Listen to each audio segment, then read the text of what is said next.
Hello students, हम कर रहे हैं इनकम टैक्स। इनकम टैक्स के अंदर अभी हमारा जो हेड चल रहा है या जो चैप्टर चल रहा है वो चल रहा है profit and gains from business and profession. और उसके अंदर हम डिडक्शंस कर रहे थे। इसके अंदर हमने सेक्शन नंबर 30, 31, 32, 33, 34 डिलीटेड है, 35 देखा। आज हम 35 सेक्शन को और आगे बढ़ाते हैं, धारा 35 को आगे बढ़ाते हैं। और आज जो मैं कराने वाला हूँ वो है सेक्शन नंबर 35 AD।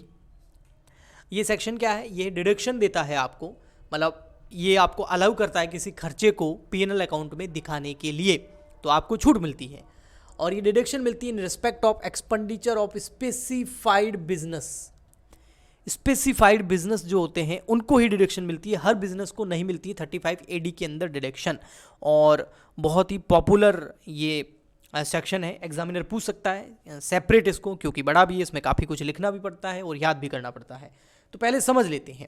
यहाँ आइए, ये जो सेक्शन है ये कैपिटल एक्सपेंडिचर के बारे में है। कैपिटल एक्सपेंडिचर समझते हो? पूंजीगत खर्चे, यानी कि आप कोई अगर एसेट्स खरीद रहे हो, कोई संपत्ति खरीद रहे हो, तो वो जितने की आपने एसेट खरीदी है, जितने की वो आपने संपत्ति खरीदी है, उसको पूंजीगत खर्चा बोलते हैं, कैपिटल एक्सपेंडिचर बोलते हैं। और कैपिटल एक्सपेंडिचर को अकाउंटिंग के हिसाब से देखें अगर हम, तो आप जानते होंगे कि उसको हम P&L अकाउंट के अंदर दिखा नहीं सकते। पूंजीगत खर्चे हम P&L में नहीं दिखाते हैं। पूंजीगत खर्चे हम दिखाते हैं बैलेंस शीट में, एसेट्स बैलेंस शीट में दिखाते हैं, उसके ऊपर डेप्रिसिएशन फिर हम P&L में दिखाते हैं। हाँ, रेवेन्यू एक्सपेंडिचर हो, आयगत खर्चे हो, तो उसको हम P&L में दिखाते हैं एज पर अकाउंटिंग। और इनकम टैक्स भी ऐसा ही मानता है, बट यहाँ पर आप बोल सकते हो एक्सेप्शन है, अपवाद है, कि अगर ये कैपिटल एक्सपेंडिचर, अगर अभी जो मैं बिजनेसेस बताऊंगा, ये अगर कैपिटल एक्सपेंडिचर करता है इन एसेट्स पर, इन संपत्तियों पर, तो फिर वो P&L में उस कैपिटल एक्सपेंडिचर को, यानी कि जो उसने प्लांट मशीन खरीदा है, उसको P&L अकाउंट में दिखा सकता है, जिसकी वजह से देखो आप उसका कितना सारा प्रॉफिट कम हो जाएगा। और प्रॉफिट कम होगा तो उसको उसके ऊपर टैक्स कम पे करना पड़ेगा। इन कैपिटल एक्सपेंडिचर में अधिकतर लैंड एंड इस कैपिटल एक्सपेंडिचर जो ये बिजनेस मैं बताऊंगा, इसमें प्लांट एंड मशीनरी का अधिकतर मामला है। हाँ, इसमें इन एसेट्स को छोड़ करके है। ये जो कैपिटल एक्सपेंडिचर है ये लैंड पे नहीं होना चाहिए, ये कैपिटल एक्सपेंडिचर गुडविल को एक्वायर करने पे नहीं होना चाहिए, फाइनेंशियल इंस्ट्रूमेंट पर नहीं होना चाहिए, यानी कि कोई शेयर स्टॉक वगैरह वो नहीं होने चाहिए। इनके अलावा जितने भी प्लांट है, मशीनरी है वगैरह है, उन सब पे लगता है। और अगर जो अभी बिजनेसेस में बताऊंगा जो इस सेक्शन के अंदर कवर होते हैं, वो अगर ऐसा खर्चा करते हैं जो लैंड, गुडविल और फाइनेंशियल इंस्ट्रूमेंट को छोड़कर किसी और एसेट पर हैं और कैपिटल नेचर का है, तो वो 100% अलाउड है, उसको P&L अकाउंट में डेबिट करके आप खर्चा दिखा सकते हैं। अब आ जाते हैं कि ऐसा कौन कौन से बिजनेसेस जो है वो ऐसा कर सकते हैं। तो स्पेसिफाइड जो बिजनेसेस हैं वहाँ पर यहाँ लिस्ट दे रखी है और 1 बाय 1 इनको अलाउ किया गया है। सबसे पहले 1 अप्रैल 2007 और उसके बाद के जितने भी बिजनेसेस हैं, कौन कौन से, जो बिल्डिंग करते हैं, मेंटेनिंग करते हैं, running a new infrastructure facility, जो न्यू इंफ्रास्ट्रक्चर फैसिलिटी को बना रहे हैं, मेंटेन कर रहे हैं या उसको चला रहे हैं, ऐसे सारे बिजनेसेस कब से स्टार्ट है? 1 अप्रैल 2007 से ऐसा कोई बिजनेस स्टार्ट हुआ हो और अभी तक चल रहा हो, भले या अभी न्यू स्टार्ट हो रहा हो, 1 अप्रैल 2007 या उसके बाद के सारे ऐसे बिजनेसेस जो किसी न्यू इंफ्रास्ट्रक्चर फैसिलिटी को या तो डेवलप कर रहे हो, मेंटेन कर रहे हो या रन कर रहे हो, है ना। ये रोडवे आ गया, रोडे वगैरह आ गई है ना, टोल टैक्स वगैरह वसूली का काम, वो सब आ गया। तो वो अगर कोई ऐसा मशीन वगैरह यूज़ करते हैं, प्लांट एंड मशीनरी यूज़ करते हैं जो लैंड, बिल्डिंग और लैंड, गुडविल और फाइनेंशियल इंस्ट्रूमेंट को छोड़ करके हैं, तो उनका सारा का सारा 100% एक्सपेंडिचर अलाउ होगा जो कैपिटल नेचर का होगा। ऐसे कैसे? फिर 1 अप्रैल 2009 पे आ जाते हैं, 10 बाद में पढ़ेंगे।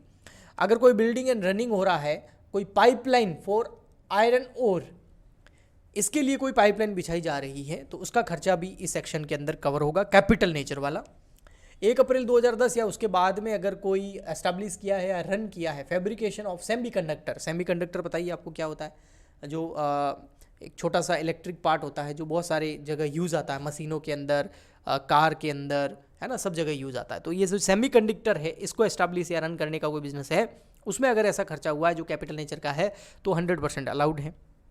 या फिर अगर 1 अप्रैल 2010 या उसके बाद में कोई भी ऐसा कंटेनर फ्रेट टर्मिनल बनाया जा रहा है, इनलैंड कंटेनर डिपोट बनाया जा रहा है, या फिर फर्टिलाइज़र आउटपुट बिजनेस किया जा रहा है इंडिया के अंदर, तो वो उसके भी सारे ये कैपिटल एक्सपेंडिचर जो हैं इस सेक्शन के अंदर कवर होंगे। 1 अप्रैल 2011 या उसके बाद में अगर कोई कंस्ट्रक्शन किया जा रहा है या डेवलपमेंट किया जा रहा है, क्या हाउसिंग प्रोजेक्ट जो कि अफोर्डेबल प्राइस पर है, कोई मकान बनाया जा रहा है, कोई हाउसिंग प्रोजेक्ट, बहुत सारे छोटे छोटे मकान बना करके एफोर्डेबल प्राइस यानी कि बिल्कुल एकदम रीजनेबल रेट के अंदर लोगों की दिए जाएंगे।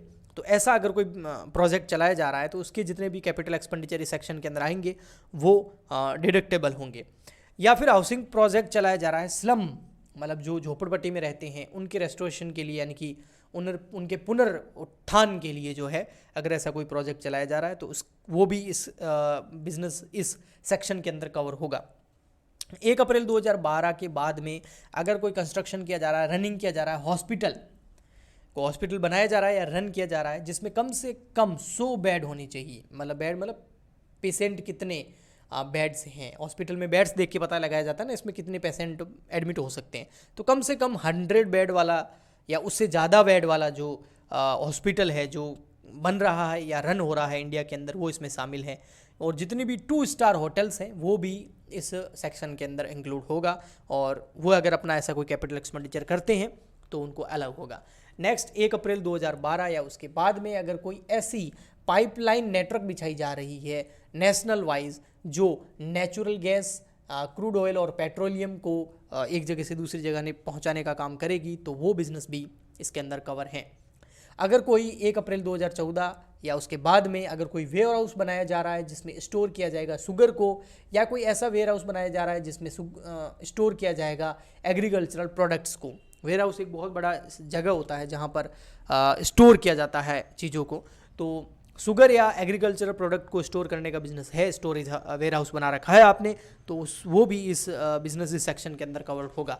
या 1 अप्रैल 2017 या उसके बाद में कोई कोल्ड चेन फैसिलिटी बनाई जा रही है, ये भी एक स्टोरेज हाउस होता है, कोल्ड चेन फैसिलिटी।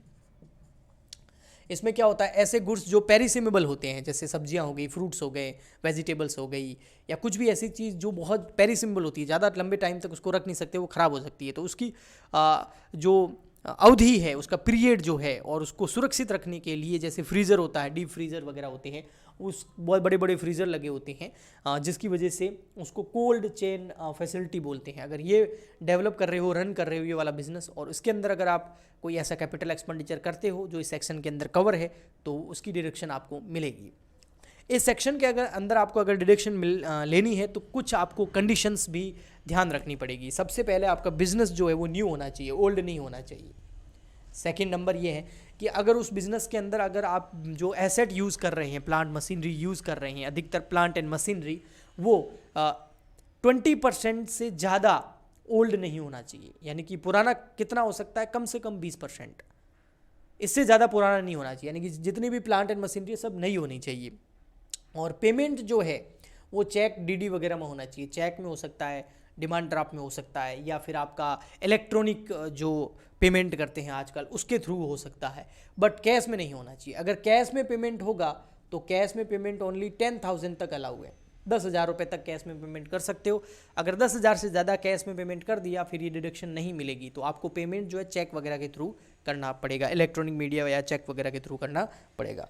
तो ये था आपका सेक्शन। इतना आप अगर एग्जाम में लिख देते हैं तो बहुत हैं, और अगर ज़्यादा से ज़्यादा इसमें प्रैक्टिकल क्वेश्चन में अगर पार्ट आता है तो इतना सब कुछ नहीं आएगा, थ्योरेटिकल अगर क्वेश्चन आता है तो ये सब कुछ आपको लिखना पड़ेगा। इसके अलावा जाते जाते एक और चीज़ बोल देता हूँ, 50,000 सब्सक्राइबर हमारी इस चैनल पे पूरे हो गए हैं आप लोगों के सहयोग से, तो उसके लिए थैंक यू सो मच।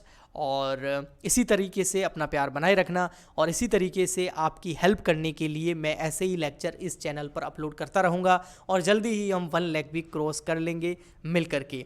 आप इसमें और सपोर्ट करना चाहे तो लाइक कर सकते हैं, शेयर कर सकते हैं, और कमेंट करके हमें बता सकते हैं कि आपको कैसा लगा। इसके अलावा अगर आपको और किसी टॉपिक पे वीडियो चाहिए तो उस पर भी कमेंट आप कीजिएगा, अगर पॉसिबल हुआ तो हम उसके ऊपर वीडियो ज़रूर बनाएंगे। इसके अलावा एक चीज़ और मैंने बोली थी कि 50,000 सब्सक्राइबर पूरे होने पर डिजिटल बोर्ड आएगा, तो बिल्कुल आएगा, उसकी तैयारी स्टार्ट हो चुकी है। अब 50 से तो हम क्रॉस हो गए हैं, क्योंकि स्पीड जो मुझे लगा था उससे ज़्यादा तेज़ है, उसके लिए बहुत बहुत धन्यवाद, थैंक यू। और जल्दी डिजिटल बोर्ड भी आपके सामने आएगा। तो आज के लिए इतना ही, मिलते हैं नेक्स्ट वीडियो में, तब तक के लिए good bye and thank you.